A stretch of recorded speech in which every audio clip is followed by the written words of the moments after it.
নমস্কার, আমি ডাক্তার অশোক দা আবার আপনাদের কাছে এসে গেলাম আপনাদের শুভেচ্ছা ও ভালোবাসা আর আশীর্বাদ নিয়ে। এই ভিডিওটা তাদের জন্য যারা ডায়ালিসিস বা ব্লাড সুগার নিয়ে ভুগছেন, তাদের পরামর্শ বা সাবধান করার জন্য। এই রোগ একটা ভীষণ ভয়ঙ্কর রোগ, ধীরে ধীরে রোগীকে শেষ করে দেয়। এই রোগ শরীরকে ঘুম ধরিয়ে দেয়, তাই একে সাইলেন্ট কিলার বলে। এর সঙ্গে যদি হাই ব্লাড প্রেশার থাকে তাহলে আরও মারাত্মক। শরীরের অঙ্গ প্রত্যঙ্গের কার্যালয় হচ্ছে হার্ট আর কিডনি।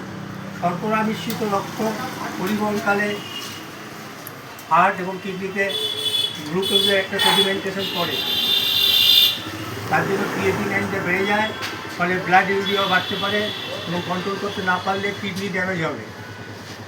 ডায়াবেটিক পেশেন্টদের হার্ট অ্যাটাক হলে যেহেতু চেস্ট পেন হয়, সেটা বুঝতে পারে না, তাই বিপদটা থেকে যায় বেশি। এইসব বিপদ থেকে রক্ষা পেতে হলে খাদ্যাভ্যাসটা ঠিক রাখুন, মেডিসিন নিয়মিত খান আর কিছুক্ষণ ধরে হাঁটার চেষ্টা করুন। আয়ুর্বেদে এই রোগের চিকিৎসা প্রাচীন এবং স্বাস্থ্যসম্মত ঔষধও আছে। একটা কথা বলি, আমার বয়স এখন 75 বছর। আয়ুর্বেদ চিকিৎসক বংশের আমি চতুর্থ পুরুষ। কোনো বিজ্ঞাপনের জন্য এই প্রচার নয়।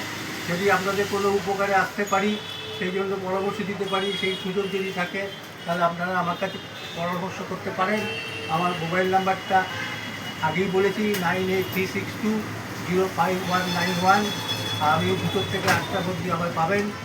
এখানেই আজকে শেষ করলাম, পরে আবার